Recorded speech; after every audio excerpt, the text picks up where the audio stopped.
storyteller, Christopher James Rush.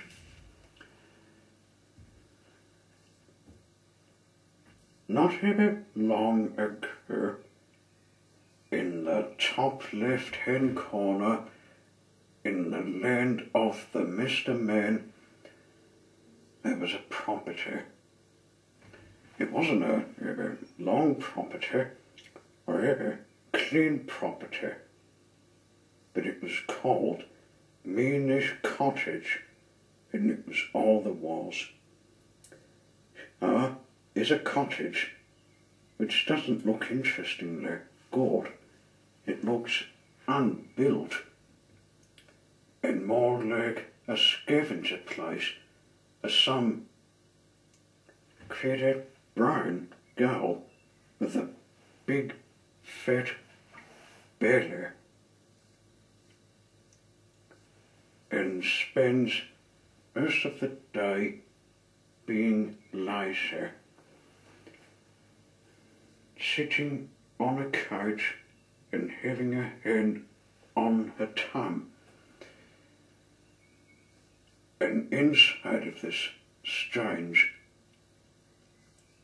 unnice house is a person. Mr. Mean lived up to his name. He lived in what could have been a nice house, but wasn't. He never painted it, or mended the windows, or repaired the roof. Inside it was the same. No carpets, no curtains, no pictures, and no fires, no everything.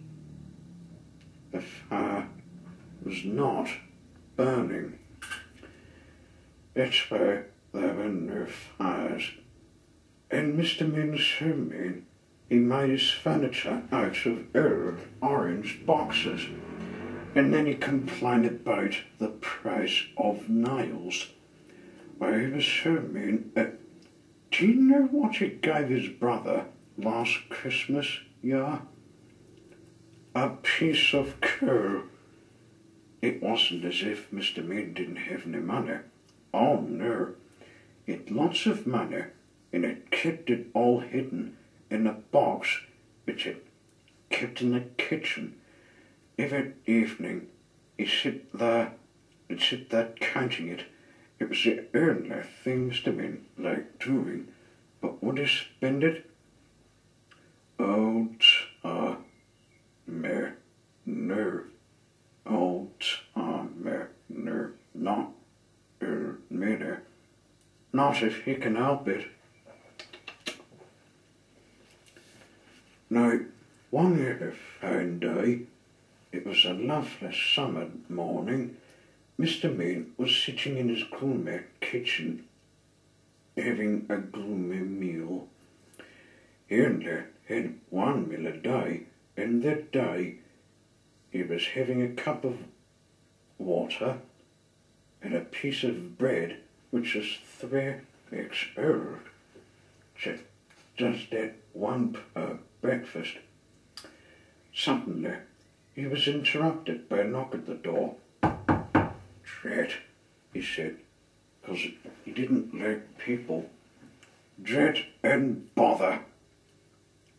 He opened the door, and there on his doorstep stood a wizard. A rather fat wizard. Hello, said the wizard. I wonder if, by any chance, is it such a warm day, you could possibly, if it's not too much trouble, to be so kind as to, if it's not inconvenient, perhaps as he'd be thirsty, provide me with, do you think a glass, if it's not too much to ask, of water, please? Say word, wizard.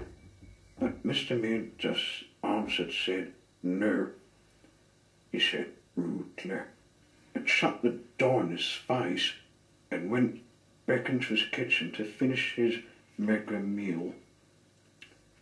But there standing in front of him was the wizard. How did you get in? Gasped Mr. Mean. Well, it was bad, and I said, just well, you know, wife, what's its name? It's a quant, it's a name. Well, if you never tell me, you must be he marked kindly, looking round. Oh, yes, I am, replied Mr. Main. And perhaps I can help you, said the wizard, pulling up a box to sit down on. But the box didn't move. So the wizard pulled it harder, and this time it did move. In fact, it tipped up and spilled all Mr. Mid's money all over the floor.